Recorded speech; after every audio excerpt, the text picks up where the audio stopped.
আদাব এবং good evening. আমি সুদীপ সরকার, লিড আইটি থেকে।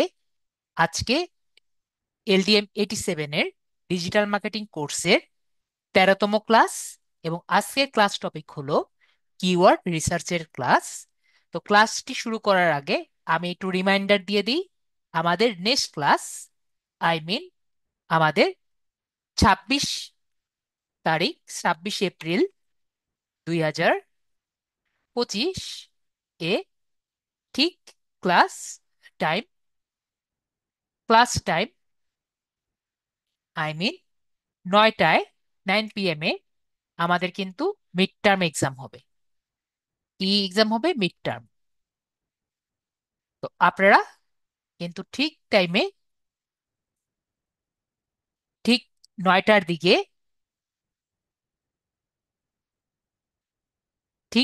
দিকে, আপনাদের ফেসবুক গ্রুপে একটি লিংক পাবেন। সেই লিংকে ক্লিক করলে আপনারা পরীক্ষা দিতে পারবেন। ঠিক আছে? তো মিড টার্ম এক্সাম নিয়ে আমি আবারও কথা বলছি, আমি গত ক্লাসে কথা বলেছিলাম, আবার কথা বলছি।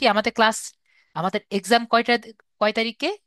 26 তারিখে আমাদের, শনিবার। 26 তারিখে রবি মঙ্গল বৃহস্পতি যেহেতু, শনি সোম বুধ যেহেতু, শনি সোম বুধ, তাহলে আমাদের শনিবার, নেক্সট শনিবারে 26 এপ্রিল ঠিক 9টার দিকে। এর আগে কিন্তু আপনারা কোনো পোস্ট পাবেন না। ঠিক 9টার দিকে আপনারা কোন জায়গায় যাবেন? এই যে ফিচার দেখতে পাচ্ছেন, নয়তো আপনারা ডিসকাশন থেকেও পাবেন। আমি আবারও দেখিয়ে দিচ্ছি, এই যে মোস্ট রিলেভেন্ট থেকে নিউ পোস্টে গিয়েও পাবেন, অথবা ফিচার্ডে ক্লিক করে যদি দেখেন, এই জায়গায় আপনারা কিন্তু আপনাদের পরীক্ষার যে পোস্টটি সেটি পেয়ে যাবেন। ওকে?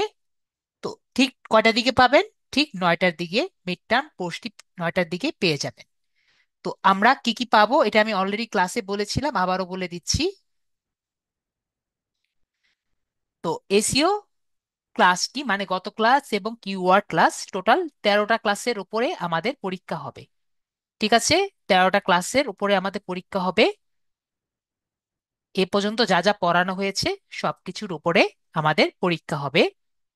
এক্সাম হবে কিছু MCQ এবং কিছু রিটেন কোশ্চেনের উপরে। এক্সাম হবে ক্লাস টাইমে এবং শিডিউল টাইমের মধ্যে, মানে আমাদের 9টার দিকে। এক্সাম হবে গুগল ফর্মে, যেটা আমি একটু বলেছি। গুগল ফর্মের লিংক পাবেন, পোস্টের মধ্যে দেখতে পারবেন। ভিউ রেজাল্টস দিয়ে আপনি রেজাল্ট দেখতে পারবেন। এবং আমি এটা নিয়ে অনেকবার বলেছি, ভিউ রেজাল্টসে যে রেজাল্টটি পাবেন, এটা কিসের রেজাল্ট পাবেন? এটা কিন্তু আপনারা MCQ এর রেজাল্ট পাবেন। ঠিক আছে? রিটেন মার্কস আমি পরে আমাদের ক্লাসে আমি বুঝিয়ে দিব। ঠিক আছে? পরবর্তীতে যোগ করে আপনাদের ক্লাসে আমি বলে দিব। ওকে? পোস্ট করার 2 ঘন্টা পরে উত্তরপত্র জমা দেওয়া যাবে না।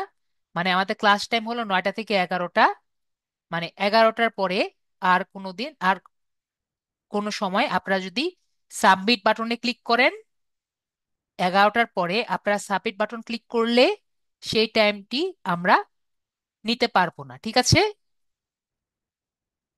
আপনারা যদি সাবমিট বাটনে ক্লিক করেন, আপনার উত্তরপত্র বাতিল করা হবে। এবং আপনি যদি দুবার করে এক্সাম দিন, বা অন্য কারো রোল নাম্বার দিয়ে এক্সাম দিন, বা ভুল রোল নাম্বার দিয়ে এক্সাম দিন, কিরকম বলি আমি আপনাদের। অনেকে কি করবেন, LDM 87 দিয়ে আপনারা দিবেন। LDM 87 আপনাদের রোল নাম্বার, অবশ্যই LDM 87 আপনার রোল নাম্বার না। অনেকে নিজের মোবাইল নাম্বার দিয়ে দিবেন। তো আপনার মোবাইল নাম্বার কি? আপনার মোবাইল নাম্বার আপনাদের আপনাদের রোল নাম্বার, অবশ্যই আপনাদের মোবাইল নাম্বার, আপনাদের রোল নাম্বার না। এছাড়াও দেখা যাবে কেউ কেউ আমাদের জুমের যে পাসওয়ার্ড আছে সেটাও আপনারা দিয়ে দেন। তো এইগুলো কি আপনাদের রোল নাম্বার? আশা করি যেগুলো আমি বলছি এগুলো আপনাদের রোল নাম্বার না। তো এইগুলো আপনারা করবেন না। এবং আমাদের যে 2টা রোল নাম্বার পেয়েছি, আপনারা অবশ্যই 2টা রোল নাম্বার পাননি, আপনারা একটাই পেয়েছেন, যেটা LDM দিয়ে চারটি বা পাঁচটি কোডের একটি নাম্বার থাকে। ঠিক আছে? তো এরকম 5 ডিজিট, রাইট, 1 2 3 4 5 ডিজিটের একটি নাম্বার থাকে, সেটি আপনি পেয়েছেন। ঠিক আছে আলমগীর ভাইয়া? শুধুমাত্র আপনি যখন ভর্তি হয়েছেন সেই মেসেজের মধ্যে এই রোল নাম্বারটি থাকবে। ওকে? আপনাদের আরেকটি স্বভাব আছে, আমি কিন্তু 3 দিন ধরে আপনাদের এই রোল নাম্বারটি কালেক্ট করতে বলছি অফিস থেকে। তো অফিস টাইম কত? 10টা থেকে 5টা পর্যন্ত, তাই না? অফিস টাইম হলো 10টা থেকে 5টা পর্যন্ত। তারপরেও আপনাদের কাজ হলো, আমাদের পরীক্ষা হলো 9টার দিকে, আপনারা ঠিক 9টার দিকে আমাকে মেসেজ দেওয়া শুরু করবেন। স্যার, আমাকে, আমি রোল নাম্বার ভুলে গেছি, আমার বাসায় সমস্যা ছিল, এখন আমাকে রোল নাম্বারটি দিয়ে আমাকে উদ্ধার করেন। তো এগুলো কাজ কিন্তু আমি আপনাকে সরাসরি বলে দিই আমার পক্ষে সম্ভব না, কারণ অফিস বন্ধ। ঠিক আছে? আমার পক্ষে সম্ভব না, কারণ অফিস বন্ধ। তো আপনার যত বড়ই সমস্যা থাকুক, 3 দিন ধরে, আজকে নিয়ে কতদিন হলো, 4 দিন ধরে আপনাদের আমি বলছি, আমি কমেন্টে লিখে দিয়েছি, আপনাদের বলে যাচ্ছি, আশা করি একটু কষ্ট করে অফিসে কল দিয়ে আপনাদের স্টুডেন্ট আইডিটা সংগ্রহ করে নেবেন। কোথা থেকে? অফিস থেকে, অফিস টাইমে যখন মানুষ জেগে থাকে। ঠিক আছে? আশা করি আমি বুঝাতে পেরেছি। তো রাত 9টার দিকে আমাকে যদি মেসেজ দেন, তাহলে কিন্তু আমার কাছ থেকে আপনারা এই হেল্পটি পাবেন না। ঠিক আছে? সেটি আপনি যত বড়ই সমস্যার মধ্যে থাকেন। ক্লিয়ার? আশা করি আমরা ক্লিয়ার। আর যদি আমি দেখি একজন দুটো স্টুডেন্ট আইডি দিয়ে দিয়েছেন, তাহলে কিন্তু আমি, জি আপনারটাই ঠিক আছে ভাইয়া, আজিম ভাইয়া ঠিক আছে, এটাই। তো যেটা বলছিলাম আমি, এরকম আপনার রোল নাম্বারটা দিয়ে আপনারা পরীক্ষা দিবেন। কেউ যদি একই রোল নাম্বার দুইবার আমি পাই, সেই দুইটি আমি কিন্তু একবারে আপনাদের বাতিল করে দিব। ক্লিয়ার? সেটি যারই নাম থাকুক, আমি কেয়ার করি না, আমি বাদ দিয়ে দিব। ক্লিয়ার? এক্সামের দিন আমাদের ক্লাস হবে না, আর final exam result publish normally হয় না। ক্লাসে রেজাল্ট নিয়ে আমি ডিসকাস করব যে আপনাদের কি কি প্রবলেম হবে। আর একটি কথা আমি আবারও বলে দিই, ভিউ রেজাল্টস দিয়ে আপনারা কিন্তু রেজাল্টটি দেখতে পারবেন যে আপনারা কোন জায়গায় কি কি ভুল করেছেন, মানে এমসিকিউর প্রবলেমগুলো আপনারা নিজেরা সলভ করতে পারবেন। যদি কোনো কারণে আপনারা এমসিকিউর রেজাল্ট সেই মুহূর্তে না দেখেন, আমি কিন্তু আপনাদের আর দেখার সুযোগ দিব না। ঠিক আছে? ক্লাসে কিন্তু আমি আপনাদের রিটেন কোশ্চেনগুলো নিয়ে শুধুমাত্র আলোচনা করব। এমসিকিউর কি কি ভুল করেছেন এটা ভিউ রেজাল্টস দিয়ে দেখে নিবেন। যদি আপনার সমস্যা হয়, আমি সেই দিনও বলেছি, ক্লাসের যে লিঙ্কটি থাকবে, ক্লাসের যে লিঙ্কটা আমি দিব, এই লিঙ্কটি আপনি কপি করে আপনার যে ব্রাউজার আছে, গুগল ক্রোম ব্রাউজার অথবা মিসেস ব্রাউজার, সেই ব্রাউজারে নিয়ে তারপরে পরীক্ষাটি দিবেন। ঠিক আছে? লিঙ্কটি কপি করে দিতে, আশা করি এতদিনে আমি অনেক করে শিখিয়েছি কিভাবে ইউআরএল কপি করতে হয়। সবাই পারেন না ইউআরএল কপি করতে? তো ইউআরএলটি কপি করে তারপরে আপনার ব্রাউজারে দিবেন, তাহলে আপনি 100% ভিউ রেজাল্টস অপশনটি দেখতে পারবেন। ক্লিয়ার? অনেক সময় ফেসবুক অ্যাপ ডিস্টার্ব করে, কিন্তু গুগল ক্রোম কখনো ডিস্টার্ব করবে না। ক্লিয়ার? আশা করি আমরা ক্লিয়ার। তো আমি একটু আগে যেটা বলেছিলাম যে আমাদের এক্সাম হলো 40 মিনিট, মার্কস হলো 50 এবং পাস মার্ক হলো 35। ঠিক আছে? তো আপনি কিন্তু অবশ্যই, যেটা আমি বলেছি, যদি আপনি 9টার পরে সাবমিট বাটনে ক্লিক করেন, তাহলে কিন্তু আপনাদের এক্সাম এর খাতাটা নেওয়া হবে না। ঠিক আছে? আশা করি আমি বুঝাতে পেরেছি। ক্লিয়ার? আর আমি এটাও বলেছিলাম যে গুগল ক্রোমে, গুগল ফর্মে কিন্তু ঘুড়ি দেখার কোনো জায়গা নেই। তো এতটুকু আমি লিবারেল করে দিয়েছি। তো আপনাদের স্টুডেন্ট রোল আমি বলেছিলাম 5 ডিজিটের নাম্বার আছে, এলডিএম সামথিং, এবং অফিস টাইম 10টা থেকে 5টার মধ্যে মোবাইল নাম্বারে কল দিয়ে, যেটা দিয়ে রেজিস্ট্রেশন করেছেন, কল দিলেই আপনাকে বলে দিবে। তো আমরা বুঝতে পেরেছি, আশা করি ক্লিয়ার। তো এতটুকু আমরা সবাই বুঝতে পেরেছি। আমি এক্সাম নিয়ে আবার বলে দিয়েছি যে আমাদের ক্লাস টাইম হলো, এক্সাম টাইম হলো 26 এপ্রিল, ক্লাস টাইম হলো 9টার দিকে, মিড টার্ম এক্সামে আমরা করে দিব, ঠিক আছে? আমি অলরেডি বলে দিয়েছি, আবারও আমি কথাগুলো বলে দিলাম, ওকে? যদি প্রশ্ন থাকে ক্লাসে বলে দিবেন, এবং আমার কাছ থেকে রোল নাম্বার নিয়ে লাভ নেই, অফিস থেকে জোগাড় করে নেবেন। তো এখন আমাদের যে ক্লাসে আমরা ফিরে যাই। তো কিওয়ার্ড রিসার্চ নিয়ে আমরা আজকে শুরু করি। তো কিওয়ার্ড রিসার্চটি কি? তো এসিও নিয়ে আমরা মোটামুটি আজকে গত ক্লাসে অনেক পড়ালেখা করেছি। এসিও মানে কি? এসিও মানে হলো সার্চ ইঞ্জিন অপটিমাইজেশন, ঠিক আছে? Search engine optimization. তো সার্চ ইঞ্জিন অপটিমাইজেশন আমরা কিভাবে করতে পারি? সার্চ ইঞ্জিন অপটিমাইজেশন তখনই হবে যখন আপনি একটি কন্টেন্টের বেশিরভাগ জিনিস, একটি কন্টেন্ট বেশিরভাগ ব্যাকলিঙ্ক করবেন। আমরা ব্যাকলিঙ্ক সম্পর্কে জানি না, আমি কিন্তু ক্লাসে করেছিলাম। ব্যাকলিঙ্কটা কি মনে আছে সবার? ব্যাকলিঙ্কটা আমি কিন্তু অনেকভাবে বুঝিয়েছিলাম, যদি মনে না থাকে বলেন, স্যার ভুলে গিয়েছি। একটি হলো ব্যাকলিঙ্ক, এই কনসেপ্টটা আমি ক্লিয়ার করে এসেছিলাম, তাও যদি বলেন মনে নাই আমি আবারও মনে করিয়ে দিব। আরেকটি হলো কিওয়ার্ডস, ঠিক আছে? এই দুটো কিন্তু সব থেকে বেশি ম্যাটার করে একটি এসিওর ক্ষেত্রে। কি কি? আপনি ইফেক্টিভ কিওয়ার্ডস ব্যবহার করছেন নাকি, এবং ব্যাকলিঙ্ক ব্যবহার করছেন নাকি। তো কিওয়ার্ডস যে আছে, কিওয়ার্ডস কত প্রকার, কি কি, এতটুকু আপনার জানার ইচ্ছা করে না? স্যার কিওয়ার্ডস কি শুধুমাত্র এই ল্যাপটপ অথবা মনিটর, নাকি আর কোনো কিওয়ার্ড নাই, বা কিওয়ার্ডের টাইপ নেই স্যার?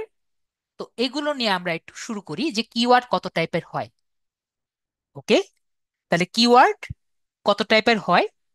কিওয়ার্ড কিন্তু ক্যাটেগরি ওয়াইজ অনেক টাইপের হয়। তো কিওয়ার্ড ক্যাটেগরি ওয়াইজ দুই টাইপের হয়, তিন টাইপের হয়। একটি হলো কাস্টমার ডিফাইনিং কিওয়ার্ড, যে কিওয়ার্ড দিয়ে আপনি কাস্টমারকে ডিফাইনিং করেন, ঠিক আছে? ঠিক আছে ভাইয়া, আমরা এর পরবর্তীতে ব্যাকলিঙ্ক নিয়ে ডিসকাস করব, সমস্যা নেই। একটি হলো কাস্টমার ডিফাইনিং কিওয়ার্ড, আরেকটি হলো প্রোডাক্ট ডিফাইনিং কিওয়ার্ড, যে কিওয়ার্ড নিয়ে প্রোডাক্টকে ডিফাইন করা হয়। আরেকটি হলো জিও টার্গেটিং কিওয়ার্ড, যেটা আমরা জায়গা নিয়ে, বা যেখানে আমি আছি সেই জায়গা নিয়ে আর কি টার্গেট করা হয়, সেটা হলো জিও টার্গেটিং কিওয়ার্ডস। তাই শুধুমাত্র এই তিনটেই কি হয়? আর কোনো ভাবে আমরা কি এটি কিওয়ার্ডকে ডিফাইন করতে পারি না বা ভাগ করতে পারি না? আরো ভাগ করা যায়। কিরকম ভাবে? তো কিওয়ার্ডের যে সাইজ আছে সেইভাবে আমরা 5 ভাগে ভাগ করতে পারি। কি কি ভাবে? একটি হলো শর্ট টেল কিওয়ার্ড, মানে ছোট কিওয়ার্ড। একটি লং টেল কিওয়ার্ড, একটু লম্বা keyword. Sub group keyword, group করে যেটা করছি। একটি শর্ট টার্ম ফ্রেশ কিওয়ার্ড, যেটা কিছুক্ষণের জন্য থাকে, যেসব কিওয়ার্ড তারপরে রিলেভেন্ট থাকে না। আরেকটি হলো লং টার্ম এভারগ্রিন কিওয়ার্ড, যে কিওয়ার্ড আজীবন সবাই মনে রাখে। তো আমাদের কি কিছুটা ধারণা হয়েছে কিওয়ার্ড আসলে কত টাইপের হয়? আমি সবগুলো নিয়ে বিস্তারিত আলোচনা করছি, কিন্তু তারপরও আমাদের একটু ধারণা হয়েছে না আমরা কি পড়তে যাচ্ছি? না হলে কিন্তু আমাদের কিওয়ার্ড সম্পর্কে কিছুই জানা থাকতো না। তো আমাদের তাহলে ধারণা হয়ে গেছে যে আসলে কিওয়ার্ডটা কিরকম হতে পারে। তো আমরা একটা একটা করে জানার চেষ্টা করি। তো প্রথমে শুরু করি আমাদের প্রথম যে টপিকটি, যে কাস্টমার ডিফাইনিং কিওয়ার্ডটি কেমন। তো যে কিওয়ার্ড দিয়ে আমি কাস্টমারকে ডিফাইনিং করব সেটা হলো কাস্টমার ডিফাইনিং কিওয়ার্ড। এগুলো এমন কিছু কিওয়ার্ড যা আপনি যেসব কাস্টমারকে আকর্ষণ করতে চান তাদের উপর ফোকাস করে, আপনার পটেনশিয়াল কাস্টমার বা যে কাস্টমারকে আপনি টার্গেট করবেন সেসব শব্দগুলো ব্যবহার করে আপনার প্রোডাক্ট বা সার্ভিস খোঁজার সময় সেগুলোই এখানে ব্যবহৃত করা হয়। বিষয়টি কিরকম? ধরেন, একটি উদাহরণ দিই, আপনারা খুবই ভালো মতো বুঝতে পারবেন। যেমন ধরেন, আপনি একবারে নতুন কিছু মানুষদের জন্য, যারা দৌড়াতে পারে না, এমন কিছু মানুষদের জন্য আপনি রানিং শু বিক্রি করতে চান। তাহলে আপনার টার্গেট অডিয়েন্স কি? যারা নতুন নতুন দৌড়াতে চাচ্ছে, ঠিক আছে? তাহলে তাদের জন্য এটি কিওয়ার্ড যদি বানাতে চান, তাহলে আপনার কিরকম কিওয়ার্ড আপনি বানাবেন? Best running shoe for beginners. ঠিক আছে, তাহলে আপনি কি বানালেন? এটি কিন্তু মনে মনে বানিয়েছেন যে best running shoe for beginners. আর যদি আমরা বাজেট অনুসারে চিন্তা করি, affordable running shoe for beginners. তো আমরা যে affordable running shoe for beginners, এটা তো আমরা মনে মনে চিন্তা করেছি। আমরা এটা যে চিন্তা করেছি, এটা কি আর পৃথিবীতে আর কেউ চিন্তা করেছে নাকি? সেটা ব্যবহার করার সব থেকে ইজি ওয়ে কি বলেন তো? এটি যদি আমরা গুগলে সার্চ দিয়ে দেখি যে কোনো প্রোডাক্ট লিস্টে আসে নাকি। যদি প্রোডাক্ট আসে তার মানে কি এটি কিন্তু অনেকেই ব্যবহার করছে, তাই না? তাহলে আমরা একটু গুগলে সার্চ দিয়ে দেখি। তো যদি আমরা এটাকে গুগলে সার্চ দিয়ে দেখি affordable running shoe for beginners, আমরা দেখতে পাচ্ছি রানিংস ওয়ার্ল্ড এরকম একটি জায়গায় best 7 affordable shoe for in 2024 এটা আছে। আরো কিন্তু কিছু অপশন কিন্তু আমরা দেখতে পাচ্ছি, ঠিক আছে? তো আমরা কি দেখতে পাচ্ছি তাহলে? এই যে কিওয়ার্ডটি আছে এটা কিন্তু অনেকেই ব্যবহার করছে, ঠিক আছে? তো আমরা তাহলে এই বিষয়টি ক্লিয়ার যে এই যে কিওয়ার্ডটি আছে, এটা যে আমরা বানালাম এটা কি কাস্টমারকে ডিফাইনিং করে, ঠিক আছে? তাহলে কি ডিফাইনিং করে আমরা বানাতে পারবো? এভাবে কিন্তু আমরা যে কোনো কিওয়ার্ডকে কাস্টমার ডিফাইন করে বানাতে পারবো। তো নেক্সট যেটা ছিল প্রোডাক্ট ডিফারেন্ট কিওয়ার্ড, তাহলে কি হতে পারে এটা? প্রোডাক্টকে টার্গেট করে যে কিওয়ার্ড করা হয় সেটা হলো প্রোডাক্ট ডিফারেন্ট কিওয়ার্ড। এই কিওয়ার্ড সরাসরি আপনার প্রোডাক্ট বা সার্ভিসকে বর্ণনা করে, এগুলো আপনার বিক্রি করা জিনিসগুলো সম্পর্কে আর কি বুঝায়।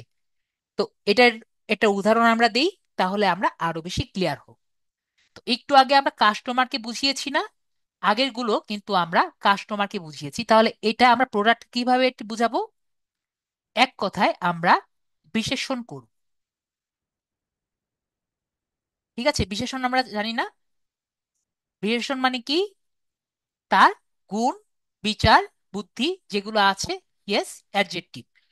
তো আমরা একটি প্রোডাক্টের অ্যাডজেক্টিভ যখন বাড়াবো তখন কি হবে? একটি প্রোডাক্টের ডিফাইনিং কিওয়ার্ড যেগুলো আছে সেগুলো চলে আসবে। কিরকম? আমি যদি এর উদাহরণ দিই, আপনি ইকো ফ্রেন্ডলি ওয়াটার বটল বিক্রি করতে চান, তাহলে সেই প্রোডাক্ট ডিফাইনিং কিওয়ার্ড কি হতে পারে? দেখেন, রিইউজেবল, বারবার ইউজ করা যায়। স্টেইনলেস, বুঝতে পারছি যেটা মরিচা পড়বে না। স্টিল ওয়াটার বটল, ঠিক আছে? তো আমরা রিইউজেবল এটা একটা অ্যাডজেক্টিভ, স্টেইনলেস একটা অ্যাডজেক্টিভ, স্টিল যদি স্টিল বডি হয় এটাও কিন্তু একটা অ্যাডজেক্টিভ। তো ওয়াটার বটল কি ছিল? আমাদের কিন্তু প্রোডাক্টটি ছিল।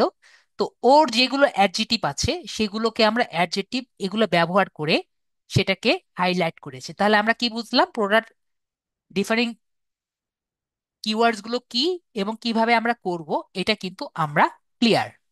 যদি আমি এটাকে সার্চ দিয়ে দেখি আসলে কি এটা ব্যবহার কেউ করেছে, আমরা গুগলে সার্চ দিয়ে দেখব এটা অনেকে ব্যবহার করেছে, ঠিক আছে? আমরা প্রোডাক্ট লিস্টিং দেখতে পাচ্ছি। তো এরকম প্রোডাক্ট কিন্তু অনেকগুলো আছে, ঠিক আছে?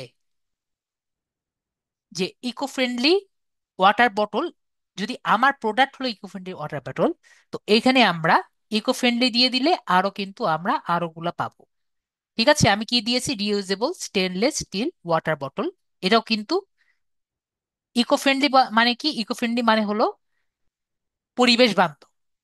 তো আমি এটাকে আরো বেশি বিশেষণ দিয়ে বিষয়টাকে আরো সুন্দর করলাম, ঠিক আছে? এবং চেষ্টা করলাম কিভাবে আমার প্রোডাক্টটাকে আরো বেশি সবার কাছে তুলে ধরা যায়, ঠিক আছে ভাইয়া? কারণ একটা মানুষ যখন সার্চ দিবে সে তো ইকো ফ্রেন্ডলি দিয়ে সার্চ দিবে না, সে এইগুলো নর্মাল বিষয়গুলো দিয়েই সার্চ দিতে পারে। ক্লিয়ার ভাইয়া? আমাদের একটি নর্মাল কনজিউমার কি দিয়ে সার্চ দিতে পারে সেগুলো নিয়ে কিন্তু কিওয়ার্ড বানাতে হবে। ক্লিয়ার? আশা করি আমরা ক্লিয়ার। তারপর নেক্সটই হলো জিও টার্গেটিং কিওয়ার্ড। তো এটা আমাদের সবারই জানা আছে। জিও টার্গেটিং কিওয়ার্ড মানে কি? আমাদের লোকেশন টার্গেট করে যেটা আমরা করি সেটা হলো আমাদের জিও টার্গেটিং কিওয়ার্ড। এই কিওয়ার্ড আমরা প্রায় ইউজ করি লোকেশন টার্গেট ব্যবহার করে, যেগুলো শহর অঞ্চলের দেশের নাম থাকবে সেটাই হলো জিও টার্গেটিং কিওয়ার্ড। তো এটা উদাহরণ কি? উদাহরণ, আপনি নিউ ইয়র্কে একটি পিৎজা শপ চালান, তাহলে জিও টার্গেটিং কিওয়ার্ড কি হতে পারে? Best pizza in New York, এটা হতে পারে না? তো আমরা যদি বেস্ট পিৎজা শপ বা best pizza in New York দিয়ে সার্চ দিই, তাহলে কিন্তু আমরা দেখতে পাচ্ছি best pizza in New York search দিলে এখানে অনেকগুলো প্লেস এখানে আমরা দেখতে পাচ্ছি, এবং গুগল ম্যাপটাও কিন্তু আমাদের চলে আসছে। তার মানে এই সব জায়গায় এই যে কিওয়ার্ডটি এটা কিন্তু ব্যবহার হয়েছে। আমরা কি বুঝতে পেরেছি কিওয়ার্ডের মর্মটা কি? এরা ব্যবহার করছে দেখেই কিন্তু এগুলো ব্যবহার হয়েছে। তার মানে আমার কন্টেন্টে যদি এগুলো ব্যবহার করি, আমার কন্টেন্টও এই ফার্স্ট পেজে আসার সম্ভাবনা আছে, এবং আমি বানাতেও পারবো। ক্লিয়ার? আশা করি আমরা ক্লিয়ার। জি, অবশ্যই affordable pizza in New York এটাও কিন্তু একটি ভালো keyword. Best pizza shop in New York, very good, you are getting the hand of it. তো আমরা এর পরেরটুকু যাই, শর্ট টেল কিওয়ার্ড। তো শর্ট টেল কিওয়ার্ড গুলো কি? যেটা আমাদের ছোট ছোট কিওয়ার্ড গুলো থাকে, এগুলো শর্ট টেল কিওয়ার্ড। তো শর্ট টেল কিওয়ার্ড গুলো কি? যেগুলো আমাদের 2 বা 3 ওয়ার্ড দিয়ে হয় সেগুলো শর্ট টেল কিওয়ার্ড। এগুলোতে সাধারণত 2 বা 3টি শব্দ দিয়ে করা থাকে। এগুলো ব্রড বা জেনারেল কিওয়ার্ড গুলো ব্যবহার করা হয়ে থাকে, কিন্তু এগুলোর কি বেশি? এগুলোর ভলিউম বেশি। ঠিক আছে? এগুলো ব্রড হয়, মানে অডিয়েন্স বেশি হয়, এবং যেহেতু অডিয়েন্স বেশি হয় তার মানে কি? এগুলোর প্রতিযোগিতাও বেশি। আমি বুঝাতে পেরেছি? এগুলো 2-3টা শব্দের মধ্যে হয়, এগুলো ব্রড কিওয়ার্ড গুলো হয়, জেনারেল কিওয়ার্ড হয়, ভলিউম বেশি হয়, এবং এগুলোর সাথে কম্পিটিশনও কি হয়? কম্পিটিশন বেশি হয়। তো আমরা একটু উদাহরণ দেখি, আমরা তাহলে ক্লিয়ার হয়ে যাব।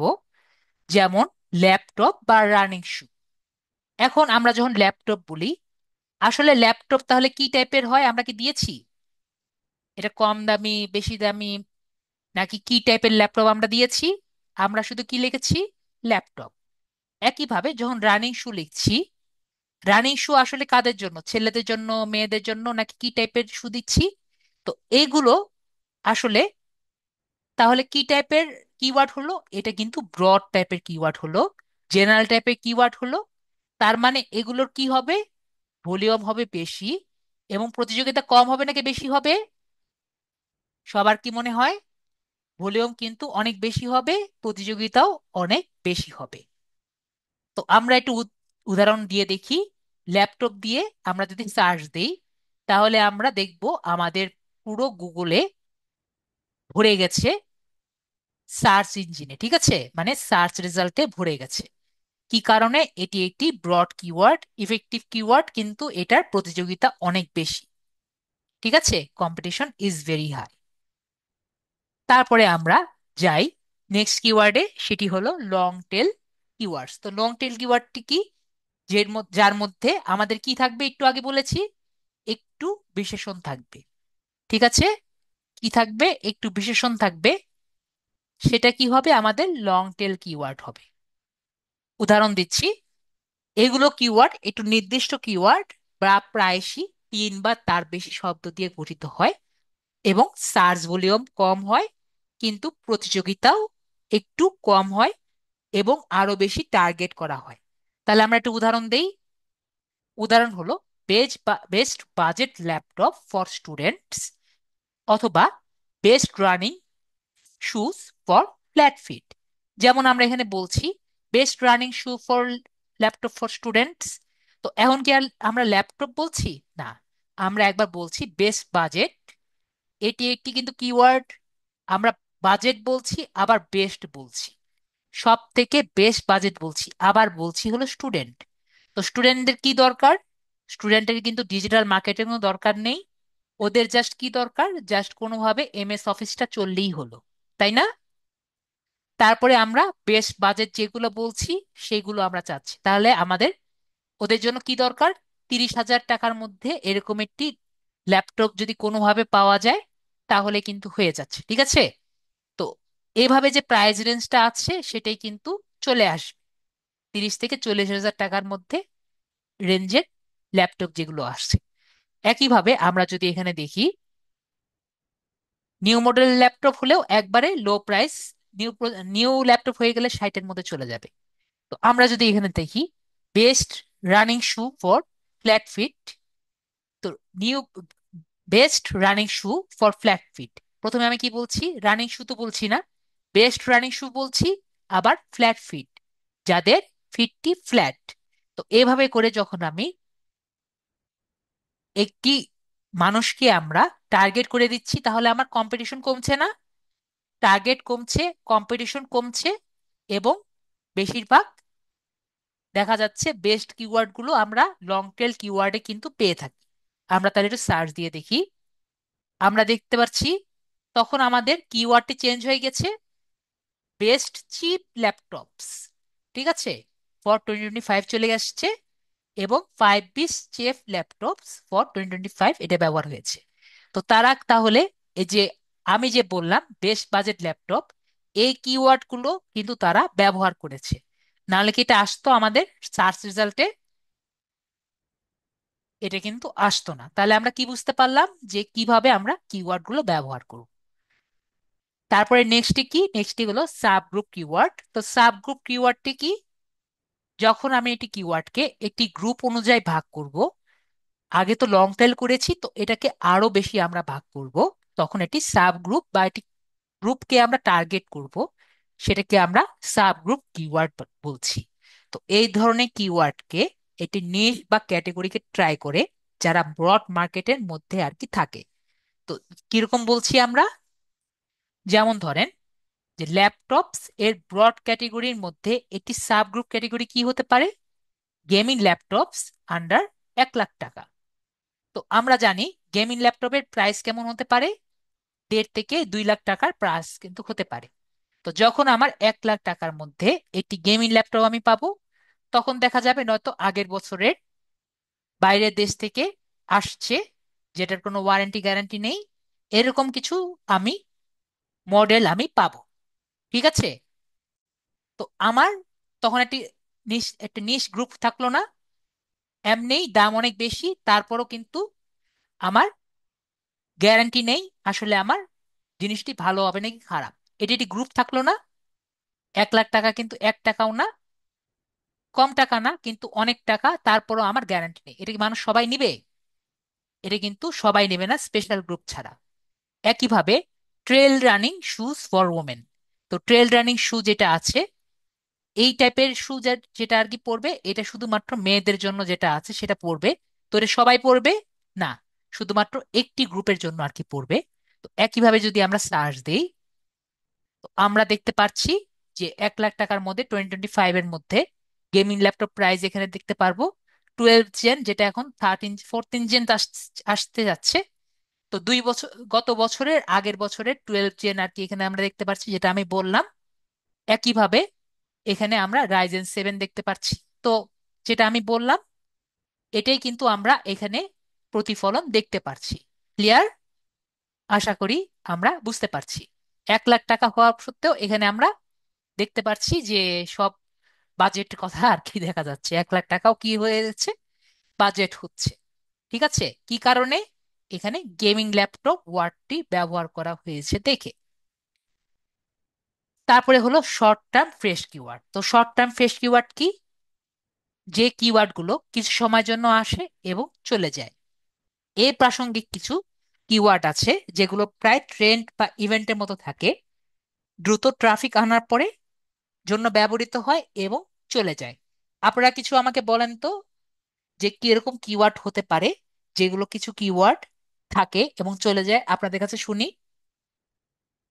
আপনারা সবাই বলেন কিরকম কিওয়ার্ড হতে পারে যেটা কিছু সময় ট্রাফিক আনে বা কিছু সময় ট্রেন্ডে থাকে তারপরে চলে যায়। আপনাদের কি কিছু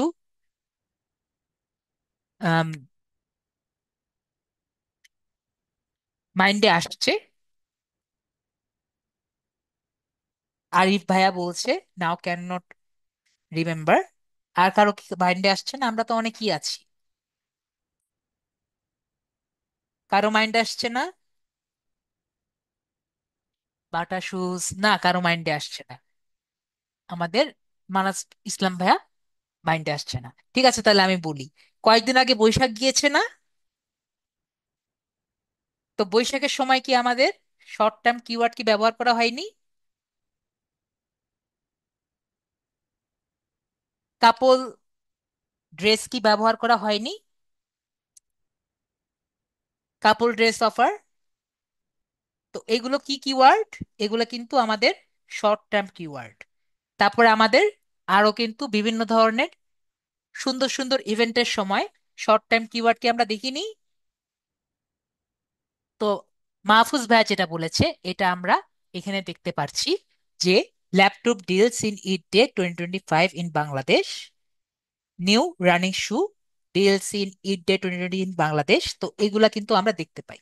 তো আমি একটু বলে রাখি, আমি এখানে ইন বাংলাদেশটা দিয়েছি কারণ ল্যাপটপ ইন ইট ডে দিলে আমাদের যে সার্চ ইঞ্জিন আসে আসে এটা ডাইরেক্ট চলে যায় পাকিস্তানে। ঠিক আছে?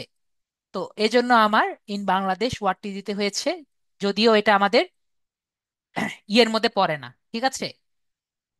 শর্ট টার্ম ফ্রেশ কিওয়ার্ডের মধ্যে পড়ে না, তারা মনে হয় এটি অলওয়েজ দেয়। তো আমরা একটু সার্চ দিয়ে দেখি কি আসে।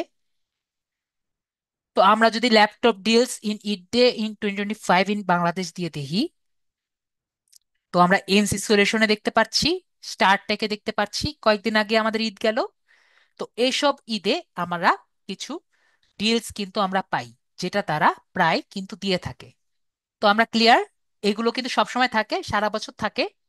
যেরকম বৈশাখী অফারে আমরা অনেকেই দেখতে পারবো, এটা সারা বছর থাকে না, এটা শুধুমাত্র এক টাইমেই থাকে। শুধু বৈশাখী কেন, ভ্যালেন্টাইন্স ডেও কিন্তু আমরা দেখতে পারি। ঠিক আছে? এটা কিন্তু সবসময় থাকে না। ভ্যালেন্টাইন্স ডে অফারে আমরা কিন্তু অনেক টাইপের জিনিস, যেটা 20 টাকা ছিল এটা অনেক দামই দেখতে পারি। ঠিক আছে? তো আমরা বিষয়টি এখন ক্লিয়ার। ওকে? তো আমরা তাহলে বিষয়টি ক্লিয়ার যে শর্ট টাইম ফ্রেশ কিওয়ার্ড গুলো কি। নেক্সট হলো লং টার্ম এভারগ্রিন কিওয়ার্ড। তো লং টার্ম এভারগ্রিন কিওয়ার্ড গুলো কি কি? লং টার্ম এভারগ্রিন কিওয়ার্ড হলো এই কিওয়ার্ড দীর্ঘ সময় ধরে থাকে, প্রাসঙ্গিক থাকে এবং ধারাবাহিকভাবে ট্রাফিক অবস্থায় থাকে, কিন্তু এগুলো সিজনের সাথে সম্পর্কিত নয়। এটা কি আমরা জানি কি হতে পারে? কারো কি কোনো ধারণা আছে এভারগ্রিন কিওয়ার্ড গুলো কি কি হতে পারে? স্টক ক্লিয়ারেন্স, এটা তো আপনার short term keyword. Stock clearance এটা তো সব সময় দিতে পারবেন না। আরো কিছু মাইন্ডে আছে?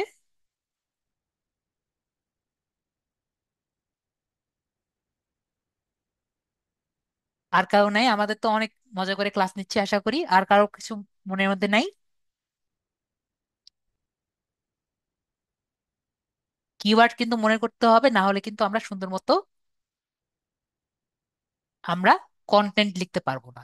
ঠিক আছে, তার আমরা উদাহরণ দিই। যেমন how to choose a laptop. ঠিক আছে? বা how to choose a running shoe. আপনি আমাকে বলেন, আপনি এটি কন্টেন্ট যদি লেখেন, how to choose a laptop, এই দিয়ে কন্টেন্ট লিখলে এটি কি সারা জীবন প্রাসঙ্গিক থাকবে নাকি থাকবে না? একইভাবে আপনি যদি একটি কন্টেন্ট লেখেন যে how to tie your shoes, এটি দিয়ে যদি এটি কন্টেন্ট লেখেন, এটি কি থাকবে? হাউ টু টাই এ নেক টাই, এটা দিয়েও যদি আপনি লেখেন, আমরা কি বুঝতে পারি? এটা দিয়েও কিন্তু সেই কন্টেন্ট আজীবন আমরা ট্রেন্ডে দেখতে পারবো। আমরা কি ক্লিয়ার? আশা করি আমরা বিষয়টি ক্লিয়ার। তো আমরা যদি এখন গুগলে সার্চ দিই, how to choose a laptop দিয়ে সার্চ দিই, আমরা কিন্তু এখানে দেখতে পারবো ওয়ার্ড যে আছে সে একবার দিয়েছিল, সেটা এখন 2025-এও কিন্তু চলছে। বেস্ট বাইও আছে, মাইক্রোসফটেও আমরা দেখতে পাচ্ছি আছে। এই যে এগুলো যদি দিচ্ছি, এগুলো কিন্তু এই কয়েকদিন আগে আমি কিন্তু এই গুগল থেকে সার্চ দিয়ে আমি স্ক্রিনশট নিয়ে আর কি আপনাদের সাথে শেয়ার করছি। ক্লিয়ার? আশা করি আমরা ক্লিয়ার। তারপরে হলো, আমরা তো কিওয়ার্ড সম্পর্কে অনেক জানলাম। তো কিওয়ার্ডে কি সব, আরো কি কিছু নেই? তো আরো কিছু কিছু জিনিস আছে। কি কি আছে?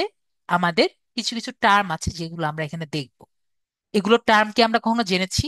TA, DA, PA, PF, CF, DR, UR, PBN, SERP. আমরা শুধুমাত্র জেনেছি কিছুটা। ট্রাভেল অ্যালাউন্স না, টিএ মানে ট্রাভেল অ্যালাউন্স না। ব্যাকলিঙ্ক, এগুলো আমরা কখনো শুনেছি এসিও টার্মে? শুধুমাত্র আমরা ব্যাকলিঙ্কটা জানি। আর এসিআরপি নিয়ে আমি কিছুটা আর কি বলেছিলাম। আমরা কখনো শুনেছি এগুলো? আমরা যদি একটু যাই, জাস্ট আমরা আমাদের গুগল সাইটে যাই। তো আমরা তো ফাইবার সম্পর্কে জানি, তাই না? ফাইবারে কি আছে? ফাইবার সম্পর্কে তো আমরা সবাই জানি। ফাইবার হলো এমন একটি মার্কেট প্লেস যেখানে আমরা সব ধরনের কাজগুলো আর কি পাই। তো এসিও, শুধুমাত্র এসিও কেন্দ্রিক কিন্তু একটি মার্কেট প্লেস আছে, ঠিক আছে? তো এসিওর জন্য শুধুমাত্র একটি মার্কেট প্লেস আছে যেখানে শুধুমাত্র আপনি এসিওর জিনিসগুলো পাবেন। তো এটির নাম কি? এটির নাম হলো,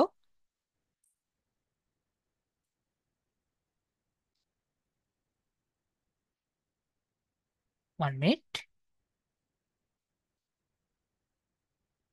এটির নাম হলো এসিও ক্লার্ক। কি? CLARK, SEO Clark. তারপর এই পেজ আসলো।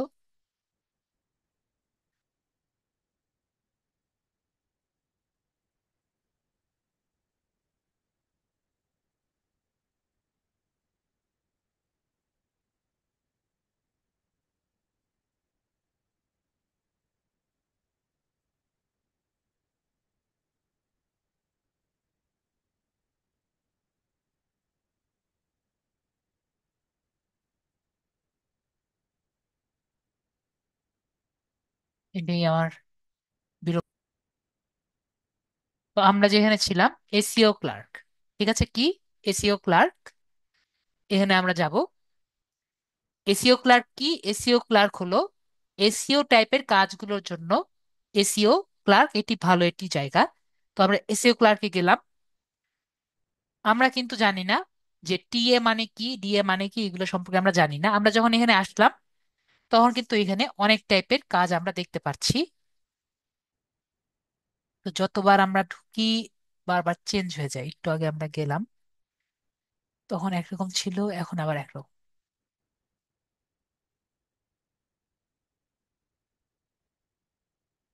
ওকে, ওকে, পিভিএন লিস্ট, তারপরে হেডিংস, পিভিএন লিস্ট, আর কি কি আছে? ওকে, ডু ফলো লিঙ্কস। ওকে, আমরা তিনটা দেখি। তো আমরা এখানে তিনটা পোস্ট দেখতে পাচ্ছি। দেখেন এখানে বলছে দিয়ে 90+ হবে এরকম পিবিএন লিংক সে দিবে। এটা কয়টা? $20 সে এই একটি গিগ সে পোস্ট করেছে, বা এই সার্ভিসটি সে পোস্ট করেছে। আমরা কি বুঝতে পারছি কিছু? ডিএ 90+ হবে। এই পিবিএন লিংক, পিবিএন সম্পর্কে আমরা জানি না, এটা 20+ হবে। ওকে, একইভাবে আমরা যদি এখানে জানি, এখানে আমরা কি দেখতে পাচ্ছি? সে 700 পিবিএন ব্যাকলিঙ্ক দিবে। প্রতিটার ডিএ বা পিএ হবে কত? 70 থেকে 50 করে। সে $99 সে সেল দিবে। একইভাবে আমরা এখানে আসি, এখানে সে 1200 ডু ফলো পিবিএন লিঙ্ক দিবে। তো এইগুলোর সবগুলো ডিএ কত করে হবে? 90 থেকে 80 থেকে 50 করে। তো আমরা যদি এই টার্মগুলো না জানি, আরো কিন্তু আছে এখানে, খুঁজলে আরো পাবেন। তো পিবিএন কাকে বলে, ডিএ কাকে বলে, আর যেগুলো আছে এগুলো যদি জাস্ট আমি অ্যাব্রিভিয়েশন দেখি, যেরকম ডিএ মানে কি, আমি যদি সার্চ দেই গুগলে, what is DA in SEO, তাহলে কিন্তু আমাকে এখানে বলে দেয় ডোমেন অথরিটি। আমরা যদি এভাবে দেখি, এভাবে দেখলে কি আমাদের হবে? নাকি আসলে ডিএটা কি এটাও আমাদের জানা ইচ্ছা আছে। তারপরে এখানে আমাদের পিবিএন আছে, এগুলো নিয়ে আমাদের জানার ইচ্ছা আছে। ঠিক আছে? তো এইগুলো আমাদের যদি জানার ইচ্ছা থাকে, তাহলে আমি এগুলো সব নিয়ে জানাবো। আর যদি বলেন স্যার আমাদের শুধুমাত্র যে এটা রেডি করেছেন, এগুলো জাস্ট ফুল ফর্মটা জানিয়ে দেন, তাতেই আমাদের হবে, সেটাও কিন্তু আমি আপনাদের বলে দিতে পারবো। পুরোটা কি জানার ইচ্ছা আছে নাকি জাস্ট? ওকে, সবাই বলছেন জানার ইচ্ছা আছে, তাহলে আমরা পুরোটাই জানার ট্রাই করি। ওকে, তাহলে আমরা আগে বুঝি যে এটার ফুল মিনিং গুলো কি। ঠিক আছে, এগুলো আমি সব কালেক্ট করেছি আপনাদের জন্য। তো আমরা একটু দেখি। টিএ মানে কি? টিএ মানে হলো টপিক অথরিটি। ডিএ মানে কি? ডিএ মানে হলো ডোমেন অথরিটি। পিএ মানে কি? পিএ মানে পেজ অথরিটি। টিএফ মানে কি? টিএফ মানে ট্রাস্ট ফ্লো। সিএফ মানে কি? সিএফ মানে সাইটেশন ফ্লো। ডিআর মানে কি? ডিআর মানে হলো ডোমেন রেটিং। ইউআর মানে কি? ইউআর এল মানে হলো ইউআরএল রেটিং। পিবিএন মানে হলো প্রাইভেট ব্লক নেটওয়ার্ক। এসিআরপি মানে হলো সার্চ ইঞ্জিন রেজাল্ট পেজ। এবং ব্যাকলিংক মানে হলো a link on another website that directs people on your website. আপনাদেরকে সবার স্ক্রিনশট একটা নিয়ে রাখেন, যা না হলে আপনাদের নিজেদেরই এগুলো গুগল থেকে একটা একটা করে কিন্তু নিতে পারবেন। সবার স্ক্রিনশট নেওয়া হয়ে গেছে একবার করে? আর ভিডিও তো আছেই, যে কোনো সময় ভিডিও থেকে আপনারা স্ক্রিনশট নিতে পারবেন, সেটাও পারবেন। তো হয়ে গেছে সবার? তো এগুলো দিয়ে আসলে আমরা কি করব সেটা আমরা একটু চিন্তা করি। আমি একটু আগে কি বললাম স্যার? আপনি তো একটু আগেই বললেন এসইওর জন্য সব থেকে দরকারি কি? কিওয়ার্ড এবং ব্যাকলিংক। তাহলে স্যার এগুলো দিয়ে আমরা কি করব? তো ধরেন আপনি একটি মোবাইল কিনবেন। ঠিক আছে, আপনাদের বিষয়গুলো দিয়ে আমরা বুঝাই। একটি মোবাইল কিনবেন, তো একটা যখন মোবাইল কিনবেন আপনারা কি দেখবেন? যে এটার প্রসেসর কি আহ, কাজ করছে ভালো নাকি, আর ব্যাটারি লাইফ ভালো নাকি, এগুলাই দেখবেন না? মেন জিনিস কি দেখবেন? এটার ব্যাটারি লাইফ কেমন এবং এটার প্রসেসর কেমন, এগুলাই তো দেখবেন, তাই না? এগুলাই তো মেন। তারপর আমরা কি তারপরে চিন্তা করি, ইস যদি এটার হ্যান্ড ফিলটা ভালো হতো, একটু যদি ডিজাইনটা ভালো হতো, তাহলে আর একটু ভালো হতো, তাই না? এটা আমরা মনে করি না? যে যদি এটা হ্যান্ড ফিলটা ভালো হতো, তারপরে এটার যদি একটু বাকি একটু হ্যান্ড ফিল ভালো হতো, দেখতে একটু ভালো হতো, তাহলে কিন্তু বেশি বেটার হতো। তো এইগুলো যে আছে বিষয়গুলো, জিনিসটা একই রকম। ঠিক আছে, তো আমি যেটা বললাম আমাদের কিওয়ার্ড, হ্যাঁ যেমন ভাইয়া বললো ওয়েটটাও ম্যাটার করে। অনেক সময় জাস্ট ভালো হলে, একটু কম হলে ভালো, না হলেও সমস্যা নেই। ঠিক আছে, না হলেও সমস্যা নেই, ভালো হলে একটু ভালো, বিষয়টা এরকম। ঠিক আছে, হ্যান্ডফিলটা বেটার হলে ভালো, কিন্তু না হলেও কোনো সমস্যা নেই, বিষয়টা এরকম। তো কিওয়ার্ড প্লাস ব্যাকলিংক, যেটা কি বললাম, এটা হলো আপনার লাগবেই। আর এইগুলো যেগুলো আছে, এগুলো আমাদের বেটার হলে কি আমাদের প্যাসিভলি আমাদের র্যাঙ্কিং এ হেল্প করে। ঠিক আছে, আমি বোঝাতে পেরেছি বিষয়টি। এগুলো আমাদের কেন দরকার? আমাদের ডাইরেক্টলি হেল্প না করলেও প্যাসিভলি আমাদের হেল্প করে। আমরা তাহলে ক্লিয়ার?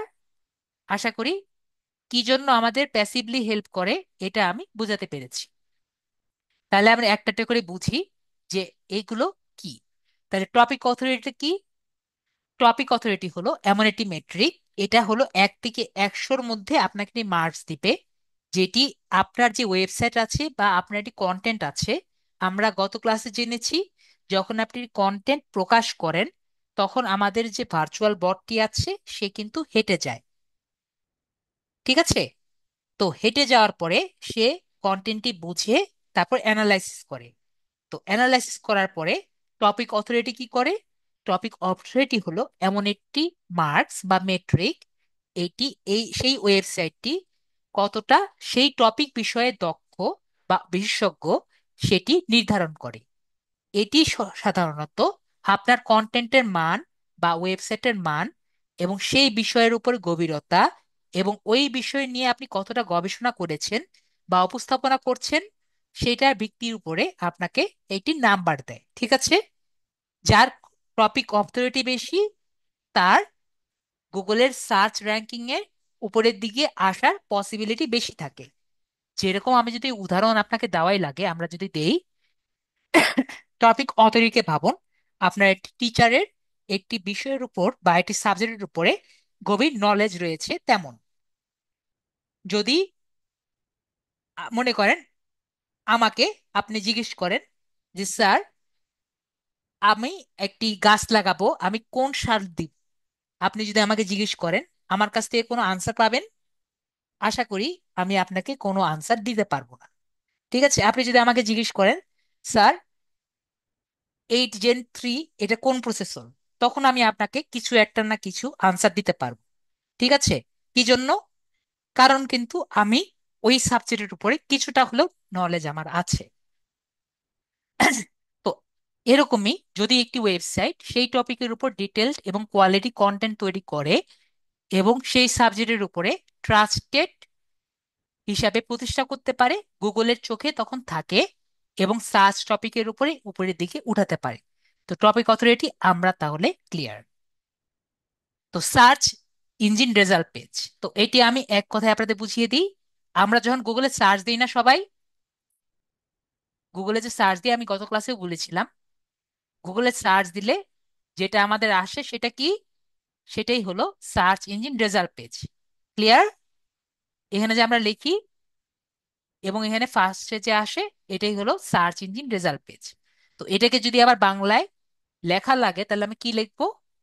এসইআরপি হলো সেই পেজেস বা সার্চ ইঞ্জিন ব্যবহারকারীর জন্য প্রশ্নের উত্তর হিসেবে প্রদর্শন করে যেগুলো আমাদের এসইও এর লক্ষ্য একটি ওয়েবসাইট বা ওয়েব পেজের এসইআরপি এর শীর্ষে থাকা আশা কারণ বা উচ্চ র্যাঙ্কের ফলাফল সাধারণত বেশি ট্রাফিক পায়।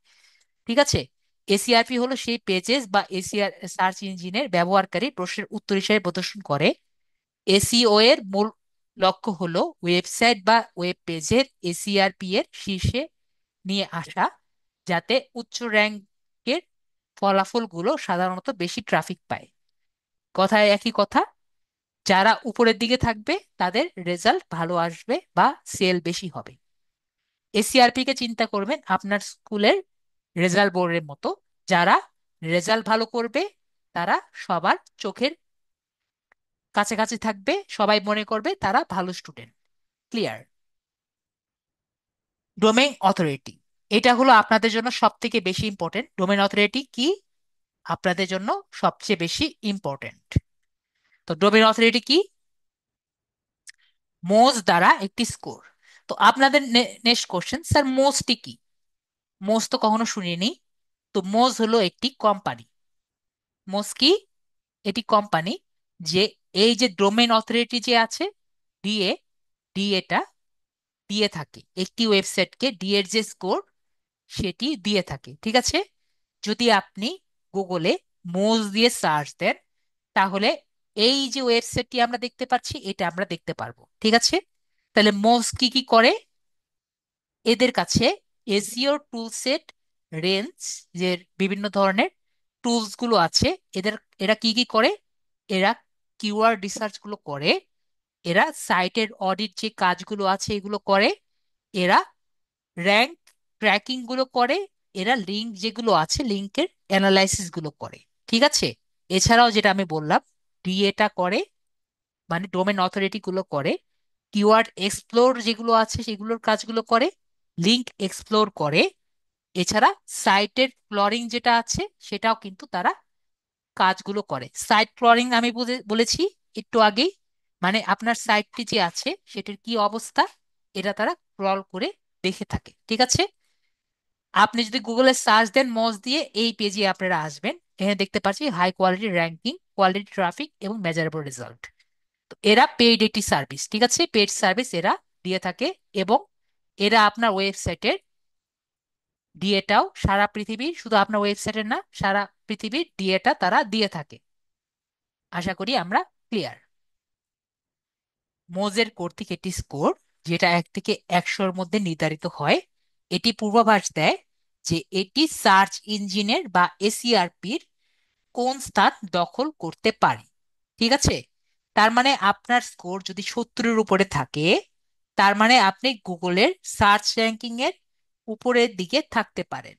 এবং এটি ওয়েবসাইটের যদি ডিএ মানে ডোমেন অথরিটি 70-এর উপরে থাকে, তাহলে সেই জায়গার সেই ওয়েবসাইটের মধ্যে এটি কন্টেন্ট যদি আপনি দেন, তাহলে সেই কন্টেন্টটি এসইআরপি বা গুগলের সার্চ পেজের উপরের দিকে আসার পসিবিলিটি কি বেশি নাকি কম? আমার কথা কি বুঝতে পেরেছি? আরিফ ভাইয়া বুঝতে পারছেন? বাকিরা বুঝতে পারছেন? মনে করেন আপনার ওয়েবসাইট এটি 70-এর উপর আছে, এটি তে আপনার তো অলরেডি গুগলের ফার্স্ট পেজে আসছে, ঠিক আছে, বা ফার্স্টের দিকে আসছে। তো এটির মধ্যে যদি কন্টেন্ট আর কি অন্য কেউ দেয়, ঠিক আছে, তাহলে এটি ফার্স্ট পেজে আসার সম্ভাবনা বেশি না নাকি কম? আমরা চার ভাইয়া বুঝতে পারছেন, বাকিরা বুঝতে পারছেন? তো আমরা ডিএস স্কোরের যে আসলে মর্মটা কত, এটা কি আমরা বুঝতে পারছি?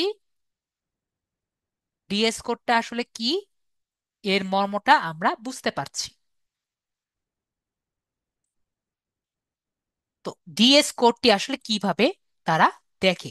ডিএস কোড নির্ধারণের সময় কিছু ফ্যাক্টর বর্ণনা করে, যেরকম একটি ডিএ, একটি ওয়েবসাইট যে আছে, এই ওয়েবসাইট কিন্তু অনেকগুলো ব্যাকলিঙ্ক দ্বারা যুক্ত থাকে। যেমন একটি ওয়েবসাইট আপনি যখন ঢুকেন, যেমন একজন জিজ্ঞেস করেছে স্যার ব্যাকলিঙ্কটি বুঝিনি, একটি ফেসবুকে আপনি যখন একটা লিঙ্ক শেয়ার করেন, তো এই ফেসবুক থেকে আপনার ওয়েবসাইটে তো যাওয়ার একটি লিঙ্ক থাকে, তাই না? মনে করেন আপনার ওয়েবসাইটে কি প্রচার করার জন্য আপনার ওয়েবসাইটে লিংক দিয়েছেন, তাই না? তো কেউ যদি আপনার ওয়েবসাইটে যায়, ওয়েবসাইটে যেতে চায়, মনে করেন আপনি এখানে একটি অ্যাড রান করেছেন, তো এই অ্যাডটি ক্লিক করলে আপনার ওয়েবসাইটে যাবে না? এতটুকু কি আমরা সবাই বুঝেছি? তাহলে এটি কি হবে? এটি হলো একটা ব্যাকলিংক, তাই না? নাকি আমরা এটি ক্লিয়ার না? এখানে একটি অ্যাড দিয়েছেন, তার মানে সেই লিংকে ক্লিক করলে এখানে যাবে। এটুকু কি আমরা সবাই ক্লিয়ার নাকি ব্যাকলিংক আমরা বুঝিনি? মানে আপনার ওয়েবসাইটের বা আপনার কন্টেন্টের লিংক আপনি যখন অন্য কোনো ওয়েবসাইটে দেন, তাহলে সেটা কি হবে? অন্য ওয়েবসাইট বলতে ফেসবুক হতে পারে বা যে কোনো জায়গায় হতে পারে, তাহলে সেটা কি হচ্ছে? একরকম ব্যাকলিংক। ঠিক আছে, এটা সবাই ক্লিয়ার? ওকে, আমরা ক্লিয়ার। তাহলে এটা কি শুধুমাত্র ফেসবুকের জন্যই হয়? আপনি কি শুধুমাত্র ফেসবুকই দিবেন? ফেসবুক ছাড়া পৃথিবীতে আর কোনো ওয়েবসাইট নেই? তাহলে আপনি বুঝতে পারছেন হাজার হাজার ওয়েবসাইট আছে, তাই না? তাহলে আমরা বুঝতে পারছি হাজার হাজার ওয়েবসাইট আছে। তো facebook.com যে আছে,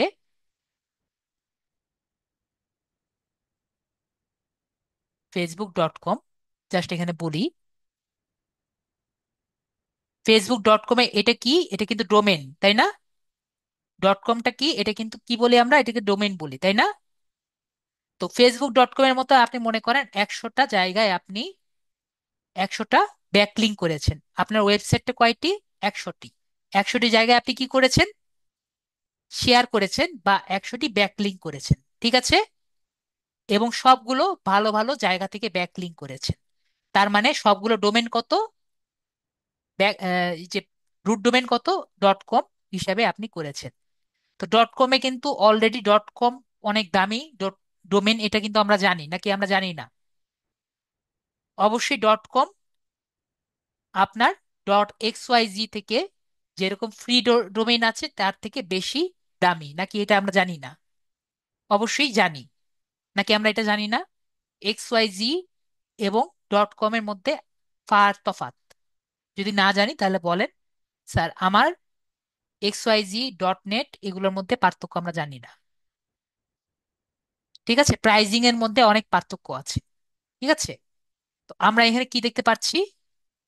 এখানে দেখেন ডিএ বিভিন্ন ফ্যাক্টরের উপর নির্ভর করে, যেমন লিঙ্ক রুটেড ডোমেন সংখ্যা, মানে আপনার ওয়েবসাইটের সাথে যে বিভিন্ন ধরনের লিঙ্কগুলো যুক্ত আছে, ব্যাক লিঙ্ক আছে, সেগুলোর মধ্যে কোন কোন ওয়েবসাইটগুলো যুক্ত আছে, এর সাথে কোন কোন ডোমেন যুক্ত আছে, এইগুলোর রুটের ডোমেন সংখ্যা এবং মোট ব্যাকলিংকের সংখ্যা, এছাড়াও আরো কিছু ফ্যাক্টরগুলো যুক্ত করে তারা ডিএটা ক্যালকুলেট করে। আমরা ক্লিয়ার? আশা করি আমি যতটা পারি বুঝিয়ে দেওয়ার ট্রাই করেছি, একবারে প্রাথমিক থেকে শুরু করে পুরোটা। আমরা ক্লিয়ার? না ক্লিয়ার হলে বলেন, স্যার আমি এতক্ষণ ধরে বুঝালেন আমি কিছুই বুঝিনি।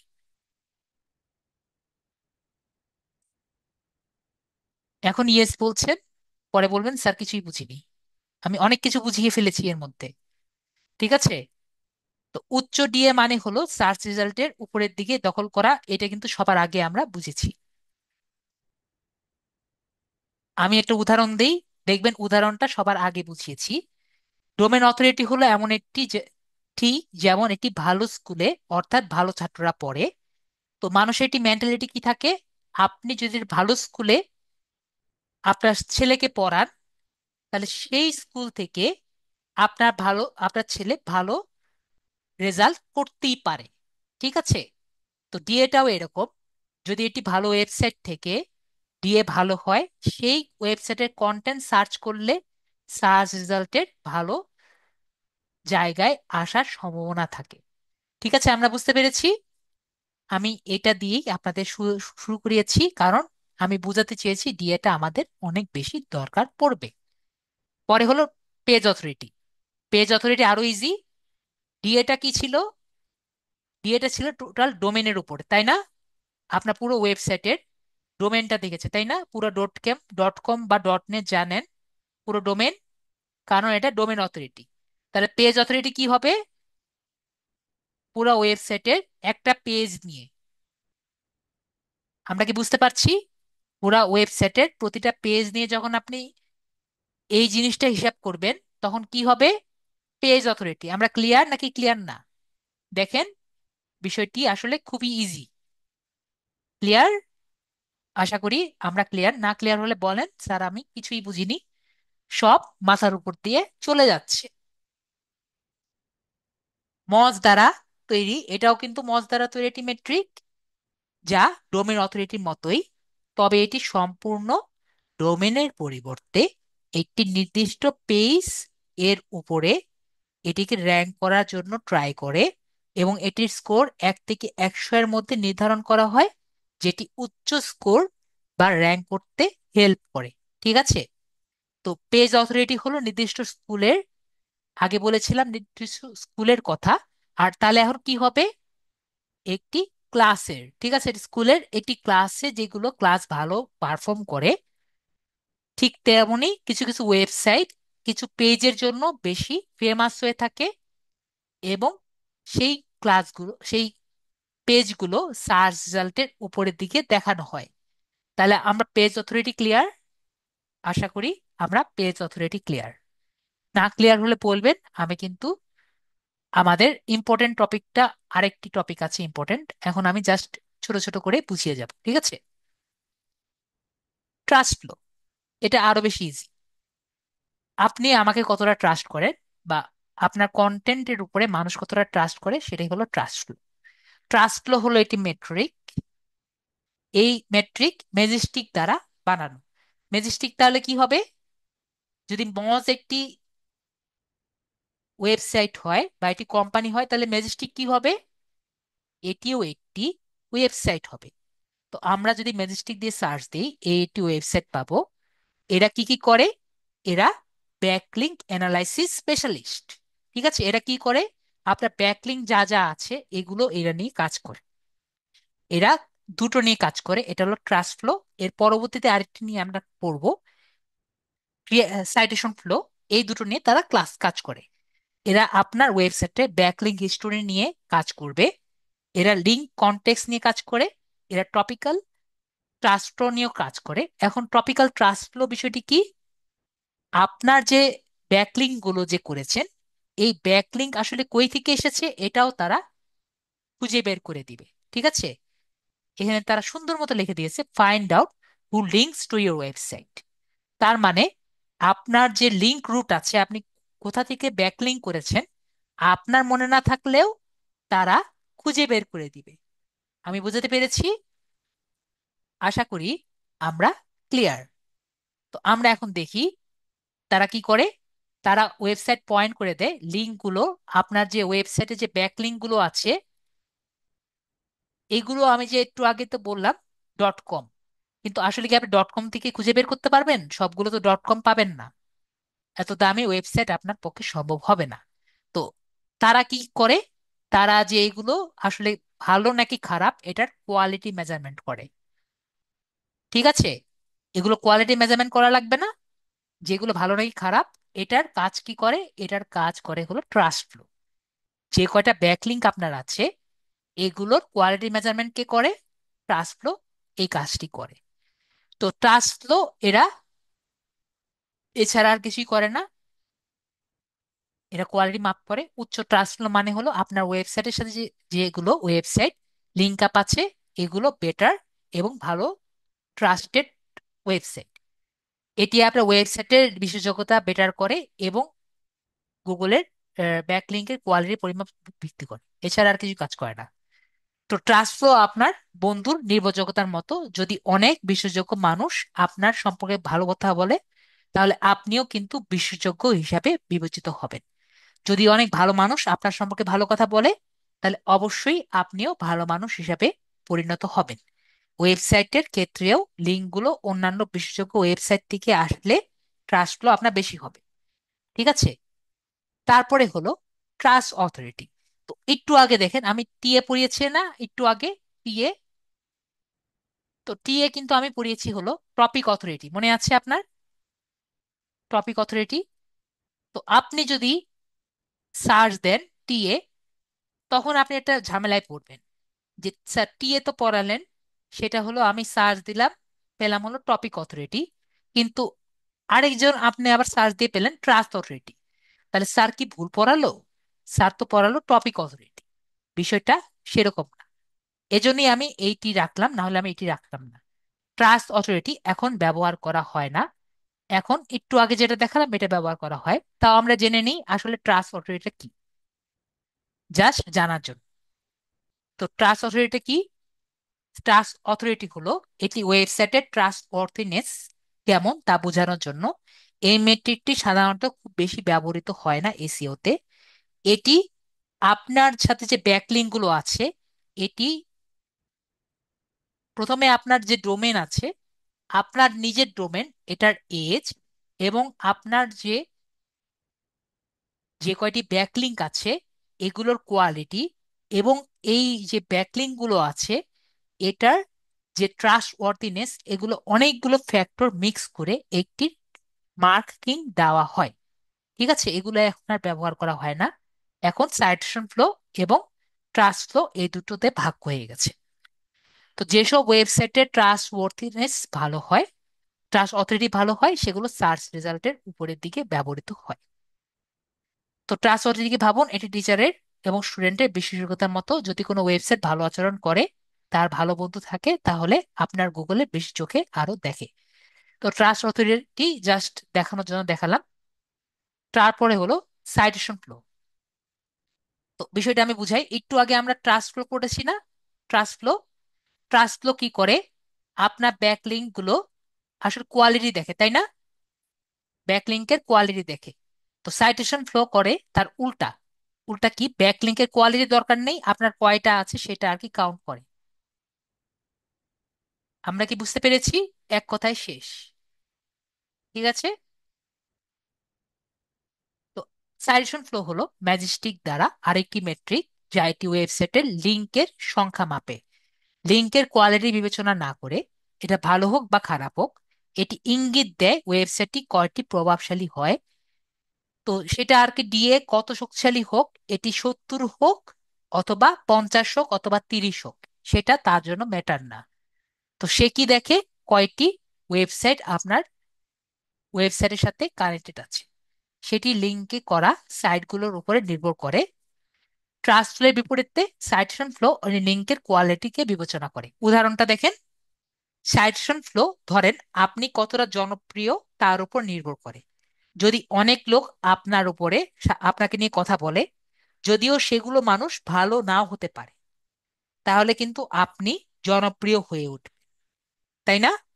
যদি খারাপ মানুষও আপনার সাথে কথা বলে, ভালো মানুষও কথা বলে, সেটা ঠিক নয়, কিন্তু অনেক মানুষ কথা বললে আপনি কিন্তু ফেমাস হয়ে উঠবেন, যেটা আমাদের কথা ভাইরাল বলে। তো ওয়েবসাইটের ক্ষেত্রেও যদি আপনি আপনার অনেক লিঙ্ক থাকে অন্য ওয়েবসাইট থেকে, আপনার সাইটেশন ফ্লো বেশি হয়, বেশি থাকে, যদিও সেই লিঙ্কগুলো সবসময় সেরা নাও হতে পারে। তাহলে আমার citation flow clear. Domain rating অত লাগে না, তাও আমরা একটু জেনে নেই ডোমেন রেটিংটা কি। ডোমেন রেটিং নর্মালি লাগে না। এআরএফস দ্বারা তৈরি, এআরএফসটা কি, আমরা কি এই কথাটি আমরা কখনো শুনেছি? আমরা যখন ক্লাসে করেছিলাম তখন আমরা এ ট্যাগ শিখেছিলাম। HREF equal to slash slash link google.com দিয়ে স্ল্যাশ দিয়ে গুগল লিখে, পরে আমরা এভাবে করে একটি লিংক লিখেছিলাম, মনে আছে আমাদের ক্লাসে? অনেকে মনে হয় ভুলে গেছেন। তো এই যে এআরএফ আছে, এখান থেকে তারা এই কোম্পানি তৈরি করে ফেলেছে, এআরএফস। ঠিক আছে, অনেকে ভুলে গেছে। অনেকদিন ক্লাস, আমাদের আগের ক্লাসগুলো অনেক পিছনে পড়ে গেছে, তো এজন্য আপনাদের মনে নেই। আগের মতো যদি প্রতিদিন 3 সপ্তাহ করে ক্লাস হতো, 3 দিন করে, তাহলে আপনার মনে হতো মাত্র 2 দিন আগেই ক্লাস করেছি। তো এআরএফস দ্বারা তৈরি, জি ওই কারণেই মনে নেই। লিঙ্কডইন আমাদের যদি আর কয়েকদিন আগে ক্লাস করা হতো তাহলে আপনাদের মনেই থাকতো। লিঙ্কডইনে লিঙ্কডইনের পরেই আমাদের লিড জেনারেশন ক্লাসে দেখিয়েছিলাম। তো এআরএফস দ্বারা তৈরি ডোমেন রেটিং হলো এমন একটি স্কোর যা ওয়েবসাইটের ব্যাকলিঙ্কের প্রোফাইলের সামগ্রিক শক্তি নির্বাচন করে। মানে একটি ব্যাকলিঙ্ক কতটা শক্তিশালী সেটা নির্বাচিত করে। এটি 1 থেকে 100 এর মতো। তাহলে ডিআরএস সাইটের শক্তি তারা আর কি দেখে, যার ব্যাকলিঙ্ক প্রোফাইল ভালো আছে তার সার্চ ইঞ্জিনের শক্তি বা র্যাঙ্কিং পেতে হেল্প করে। তো এআরএফস কি করে, আমরা এআরএফস যদি ওয়েবসাইটে ঢুকি, তো আমরা দেখতে পাচ্ছি এআরএফস আসলে ওই লিঙ্ক দিয়ে কাজ করে। এটি ব্যাকলিঙ্ক অ্যানালাইসিস ক্যাপাবিলিটিস আছে এদের। এরা কিওয়ার্ড এসইও টুলগুলো আর কি করে, এরা সাইট অডিট করে। আর এদের ফিচার বা কাজগুলো কি, এরা সাইট এক্সপ্লোরার মানে সাইট ক্রলিং গুলো করে, ওয়েবে ব্যাকলিঙ্ক গুলো করে, অর্গানিক সার্চ ট্রাফিক গুলো এরা ম্যানেজ করে, পরে র্যাঙ্কিং কিওয়ার্ড গুলো করে, পরে কিওয়ার্ড সার্ফিং গুলো করে, কন্টেক্সট এক্সপ্লোর গুলো করে, পরে র্যাঙ্কিং এক্সপ্লোরার টুল বা ট্র্যাকিং যেগুলো আছে এগুলো করে, পরে সাইট অডিট যেগুলো আছে সেগুলো কিন্তু তারা করে থাকে। তো আমরা কিন্তু বুঝতে পারলাম যে এআরএফস ওয়েবসাইটটি কি করে, আপনার লিঙ্ক দিয়ে যেগুলো আছে সবগুলোই তারা করে। তো ডোমেইন রেটিং আসলে কি? ডোমেইন রেটিং হলো আপনার একটি ছাত্রদের ভালো ফলাফলের উপর ভিত্তি করে স্কোর দেওয়ার মতো। এটি উচ্চ স্কোর মানে স্কুলটি এটি খুব ভালো বা শক্তিশালী বা অন্যদের দ্বারা সম্মানিত। ঠিক আছে, তো ইউআরএল রেটিং এটাও আমাদের অত দরকার নেই, তাও আমরা যা জানার মতো জেনে রাখি ইউআরএল রেটিংটা কি। এআরএফস থেকে আসা ইউআরএল রেটিং হলো আপনার ডোমেইনের পরিবর্তে, যেহেতু ডোমেনের উপর নির্ভরশীল, আপনার টাকা থাকলেই আর কি পেতে পারেন আপনার পেজের উপরে। আগে ছিল ডোমেনের উপরে, একটু আগে কি ছিল, আপনার সম্পূর্ণ ডোমেন। আর এটি হলো আপনার ওয়েবসাইটের সাথে প্রতিটি পেজ যে আছে সেটার সাথে যুক্ত ব্যাকলিঙ্ক করা যে লিঙ্ক আছে তার উপরে শক্তি নির্দেশিত করে। তো ব্যাকলিঙ্ক প্রোফাইল কতটা শক্তি তার উপরে নির্দেশিত করে। উচ্চ ইউআর মানে এর সাথে যুক্ত পেজটির কতটুকু ব্যাকলিঙ্ক রয়েছে তার উপরে বা এটার র্যাঙ্কিং আর কি ঠিক করে। ঠিক আছে, উচ্চ ইউআর মানে সেই পেজটির শক্তিশালী ব্যাকলিঙ্ক রয়েছে এবং সেটিকে এসইআরপির উচ্চ র্যাঙ্কিং নির্ধারিত করে। তো পি এর উপরে আমরা তো পি এতেই আর কি পেয়ে যাই, ইউআরএল অত আগে না। ইউআরএল রেটিং হলো এটি ক্লাসরুমের স্কোর, যা উচ্চ স্কোর মানে সেই ক্লাসরুম বা খুবই শক্তিশালী এবং অন্যদের দ্বারা সম্মানিত। তো নেক্সট যেটা, এটা আমাদের একটু দরকার, ঠিক আছে, private blog network. Private blog নেটওয়ার্কটা কি? মনে করেন আপনার নিজের উঠান, ঠিক আছে? তো নিজের যদি উঠান হয়, তো নিজের উঠানে আপনি যা বলবেন সেটাই সত্য না? আপনার উঠানে যদি আপনি বলেন আপনি সবার শ্রেষ্ঠ, এটা কি ভুল হবে নাকি খারাপ, মানে মিথ্যা হবে বলেন তো? এটা কিন্তু সত্য কথা হবে, তাই না? আপনি যদি আপনি উঠান বানান, তারপরে যদি বলেন যে আপনি সবার শ্রেষ্ঠ, তাহলে এটা সত্যি নাকি মিথ্যা? অবশ্যই এটা সত্যি কথা। তার প্রাইভেট ব্লক নেটওয়ার্ক কি? প্রাইভেট ব্লক নেটওয়ার্ক হলো এমন কিছু এমন কিছু ওয়েবসাইট যেগুলো কে বানায়? আপনি বানান, ঠিক আছে? তো আপনি বানানোর পরে আপনি কি বলবেন?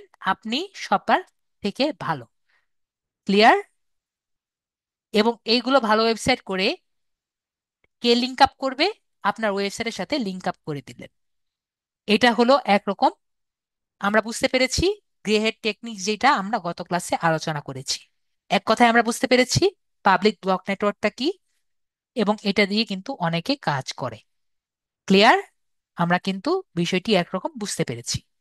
প্রাইভেট ব্লক নেটওয়ার্ক হলো এটি ওয়েবসাইটের বা নেটওয়ার্কের একই ব্যক্তি বা প্রতিষ্ঠানের ওনারশিপ থাকে। এটি নির্দিষ্ট সাইটের এস সার্চ ইঞ্জিন র্যাঙ্কিং এর উন্নত করার জন্য ব্যাকলিঙ্ক করতে আপনি ব্যবহৃত করতে পারেন। পিবিএন প্রায় গ্রে হ্যাট এসইও কৌশলগুলি ব্যবহৃত হয় বা বিবেচিত হয়, কারণ এটি সার্চ ইঞ্জিন র্যাঙ্কিংকে ম্যানিপুলেশন করতে বা তাকে ডিসিভ ব্যবহৃত হয় বা প্রচেষ্টা করা হয়, যাতে বোঝানো হয় যে আপনার ওয়েবসাইটটি হলো বেস্ট, আপনার ওয়েবসাইট থেকে ভালো মানুষ বা ভালো ওয়েবসাইট আর নেই। তো আপনার যে ওয়েবসাইট আছে এটি নিয়ে আপনি যদি 100টি, আমরা একটু আগে দেখলাম, 100টি যদি পিবিএন নেটওয়ার্ক আপনি বানান বা পিবিএন ওয়েবসাইট যদি আপনি বানান প্রাইভেট ব্লক নেটওয়ার্ক দিয়ে, এবং আপনি বলেন সবগুলোর আপনি ডিএ কত করে করেছেন, মনে করেন 70 দিয়ে ডিএ করেছেন। কষ্ট, অবশ্যই কষ্ট আছে, যেহেতু আমরা দেখেছি কত দিয়েছে, $200 দিয়েছে, তাই না? করা পসিবল নাকি করা পসিবল না? ভালো কিওয়ার্ড দিয়ে এবং আরো অনেকগুলো ব্যাকলিঙ্ক দিয়ে আপনি যদি করেন, করা কিন্তু পসিবল। তো আপনি যদি এটা ওয়েবসাইটকে যদি তুলতে যান, যদি 100টা ওয়েবসাইট যদি বলে যে এটি ভালো ওয়েবসাইট, এটি কি র্যাঙ্কিং করবে নাকি করবে না? যদি এই ওয়েবসাইটটি ভালো কিওয়ার্ড দিয়ে করে, সবার কি মনে হয়? আরিফ ভাইয়া শুধু বলছে, বাকিরা কি মনে করেন নাকি বুঝতে পারেননি? একটি ওয়েবসাইট ভালো কিওয়ার্ড দিয়ে করা আছে, আরো 100টি ওয়েবসাইট যেটি 70 ডিএ দিয়ে করা, ওরাও বলছে এটি ভালো।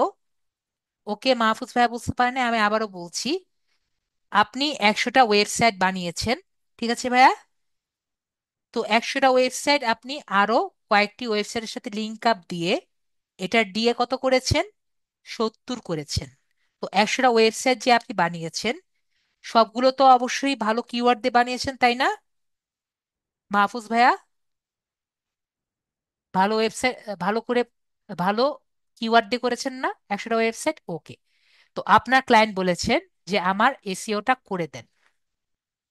তো এই যে 100টা কিওয়ার্ড, যে 100টা ওয়েবসাইট যে আছে, তো 100টা ওয়েবসাইটে আপনি ওনার ওয়েবসাইট সম্পর্কে ভালো কিওয়ার্ড দিয়ে ভালো ভালো আর্টিকেল লিখলেন, ঠিক আছে?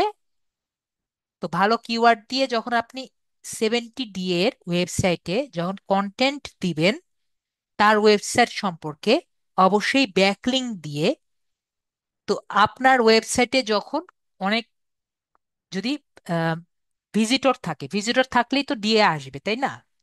তো যখন ডিএ আসছে, ভিজিটর আসছে, তো তখন যখন মানুষ দেখবে এতগুলো ওয়েবসাইটে এতগুলো ভিজিটর আসছে 100টা ওয়েবসাইটে, তখন তার ওয়েবসাইটটি গুগলের চোখে পড়বে নাকি পড়বে না?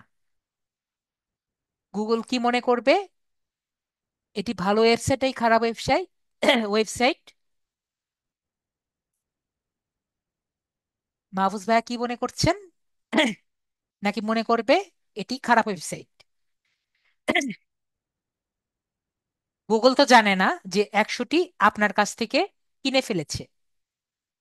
আমি কি বুঝাতে পেরেছি নাকি আমরা বুঝতে পারিনি? তো আমি কি বলেছি আগেও, কিওয়ার্ড এবং ব্যাকলিংক কিন্তু মেন জিনিস, এবং ডিএটা কিন্তু এর সাথে সাথে যায়, ডিএটাও দরকার, এবং কিওয়ার্ড ছাড়া কিন্তু কন্টেন্ট লেখা সম্ভব না। ধরেন আপনার ক্লাসে কিছু ছাত্ররা মিলে পরিকল্পনা করলো, তোরা সব সময় একে অন্যের প্রশংসা করবি, যেন শিক্ষক মনে করে তারা সবার সেরা ছাত্র। তাহলে শিক্ষক কি মনে করবে? যে ওই ছেলে আসলে সবচেয়ে ভালো ছেলে বা ভালো ছাত্র, মানে গুগলে র্যাঙ্ক আপ বাড়তে পারে। কিন্তু যদি স্টুডেন্ট স্টুডেন্ট টিচার বুঝতে পারে যে এই যে র্যাঙ্ক আপটা করেছে এটি লিগ্যাল প্রসেসে করেনি, সত্যিকার ভাবে যোগ্য ছিল না, তাহলে কি হবে? গুগল তাহলে তাকে পেনাল্টি দিতে পারে। কিন্তু যদি তারা আসলে ভালো ছাত্র হয়, যেটা আমরা অর্গানিক মার্কেটিং করে থাকি, তাহলে অন্যরা স্বাভাবিকভাবেই তার প্রশংসা করে, তাহলে কিন্তু কোনো সমস্যা হবে না। তাহলে আমরা সবাই বুঝতে পেরেছি বিষয়টি। আমরা তাহলে পিবিএন ব্লক নেটওয়ার্ক সম্পর্কে ভালো মতো বুঝতে পেরেছি। যদি পিবিএন সঠিকভাবে করা হয় এবং প্রাকৃতিকভাবে অর্গানিকভাবে ব্যবহার করা হয়, তাহলে কোনো সমস্যা হয় না।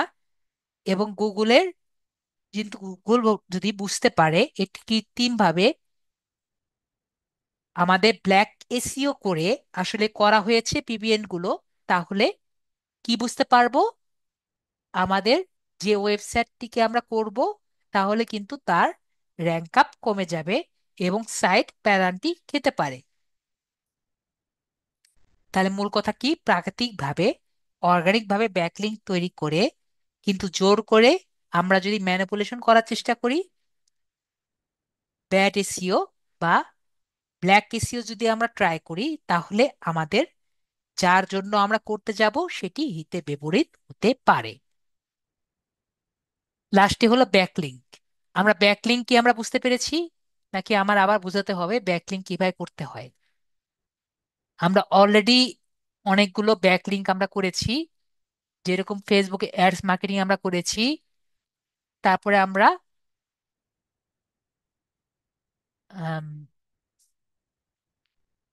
আর্টিকেল লিখেছিলাম, মনে আছে? আর্টিকেল আর্টিকেল যখন লিখেছিলাম, সেই মেন আর্টিকেলের একটি ব্যাকলিংক করেছিলাম, মনে আছে নাকি ভুলে গেছি? যে আর্টিকেল লেখার জন্য সেই হিডেন টেক্সটটি আমরা কপি করে নিয়েছিলাম, মনে আছে আমাদের? সেটাও কিন্তু একরকম, জি, সেটা আমাদের একরকম ব্যাকলিংক, যেটা আমরা প্রায় করে থাকি। আর্টিকেল লেখার ব্যাকলিংক হলো মেন ব্যাকলিংক।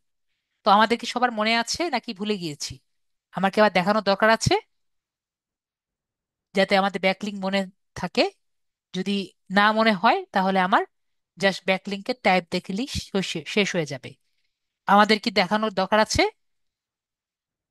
ব্যাকলিংক মনে আছে? ওকে, আরিফ ভাইয়া বলছে দরকার নেই। জি, ভেরি গুড।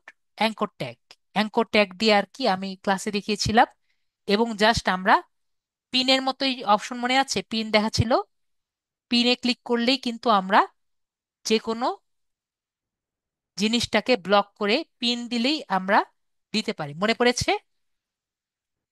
পিনে ক্লিক করে আমরা টেক্সটটিকে ব্লক করে দিতাম যে কোনো লিঙ্ক ক্লিক করলে, মনে পড়েছে? আশা করি। যাদের মনে পড়েনি, আশা করি মনে পড়ার কথা। নাকি আবার দেখিয়ে দেখিয়ে দিতে হবে? যদি বলেন দেখিয়ে দিতাম, দেখিয়ে দিব, আমার কিন্তু দেখাই দিতে সমস্যা নেই।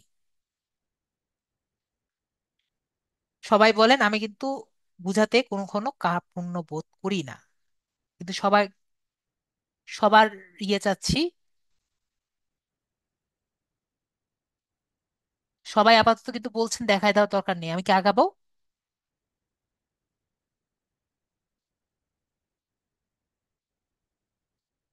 ওকে বলছেন যে আগিয়ে যেতে, তাহলে আমরা আগাচ্ছি।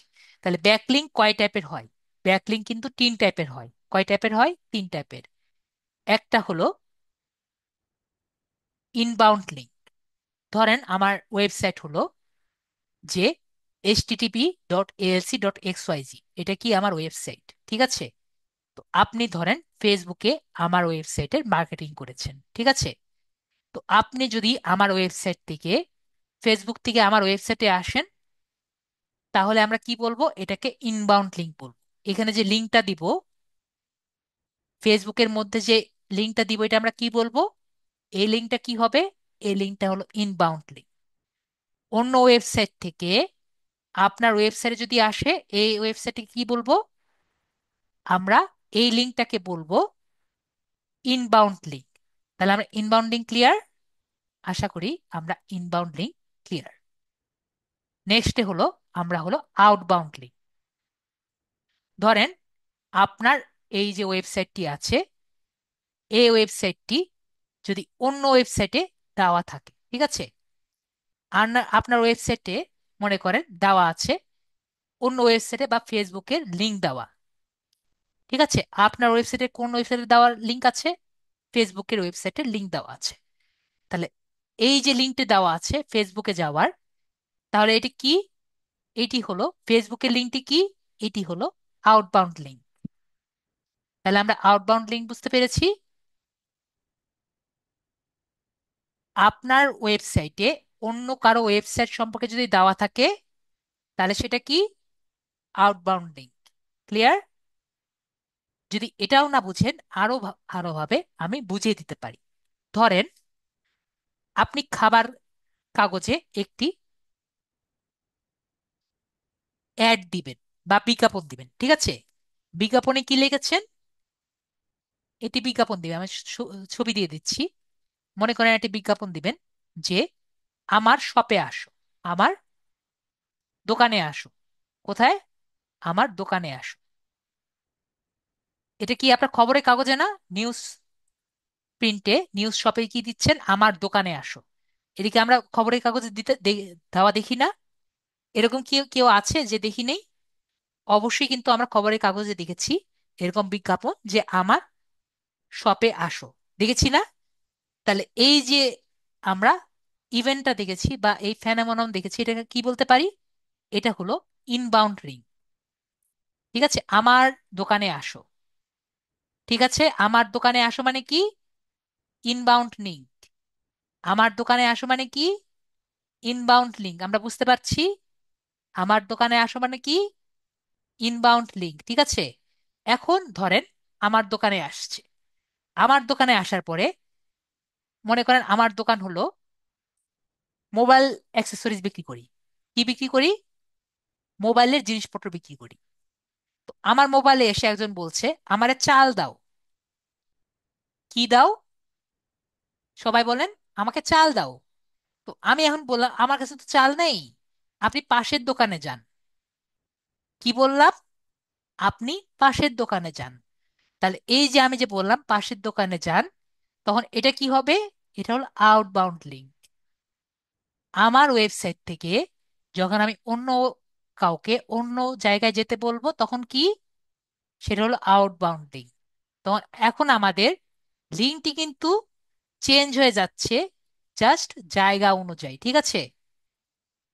আমার লিঙ্ক কিন্তু থাকছে না, অন্যজনের লিঙ্ক, জাস্ট লিঙ্কের নাম চেঞ্জ হচ্ছে। তো ইনবাউন্ড লিঙ্ক এবং আউটবাউন্ড লিঙ্ক মনে হচ্ছে নাম কিন্তু এক, কিন্তু কাজ কিন্তু এক না। আমরা এখন ইনবাউন্ড এবং আউটবাউন্ড নিয়ে কনফিউশনে থাকবো। ইনবাউন্ড লিঙ্ক মানে আমার কাছে আসো, আউটবাউন্ড লিঙ্ক মানে আমার কাছ থেকে চলে যাও। আমরা ক্লিয়ার নাকি ক্লিয়ার না?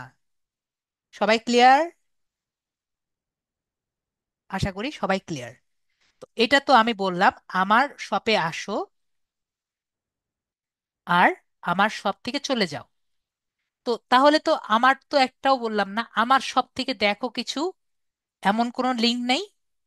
আমার শপ থেকে দেখো এমন কোনো লিঙ্ক নেই। হ্যাঁ, এমন লিঙ্ক আছে। তাহলে আমার শপে দেখো এমন লিঙ্ক কি হবে? এটা হলো ইন্টারনাল লিঙ্ক। তাহলে আমার শপের মধ্যে দেখো বা আমার ওয়েবসাইটের মধ্যে একটার মধ্যে আরেকটার মধ্যে যে পেজগুলো লিঙ্ক আপ করা থাকে এগুলো কি বলে? এগুলো ইন্টারনাল লিঙ্ক। আমরা ক্লিয়ার? তো আমাদের যে ওয়েবসাইটের মধ্যে এসইও টিপস গুলো আছে, কিওয়ার্ড রিসার্চ গুলো আছে, একই পেজের মধ্যে মাল্টিপল লিঙ্কস থাকে না? একই পেজের মধ্যে মাল্টিপল লিঙ্কস গুলো যে থাকে সেগুলো কি? সেগুলো হলো ইন্টারনাল লিঙ্ক। ওকে? না, একই না। ইন্টারনাল লিঙ্ক আর ইনবাউন্ড লিঙ্ক একই রকম না।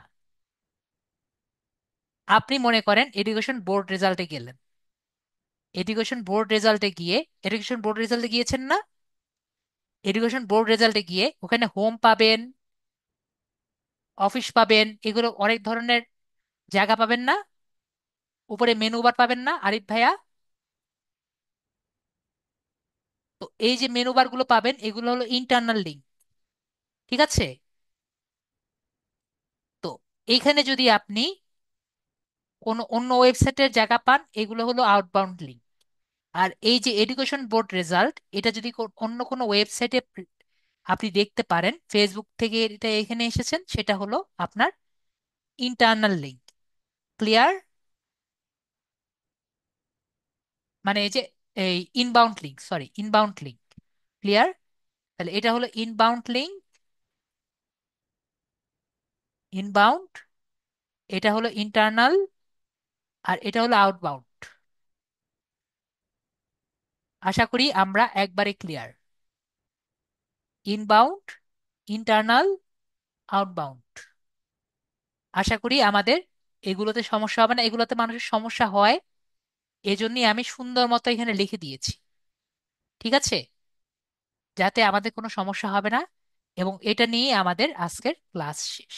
ঠিক আছে? তো আশা করি আমাদের কিওয়ার্ড নিয়ে, ব্যাকলিঙ্ক নিয়ে আর কোনোদিন কোনো সমস্যা হওয়ার কথা না।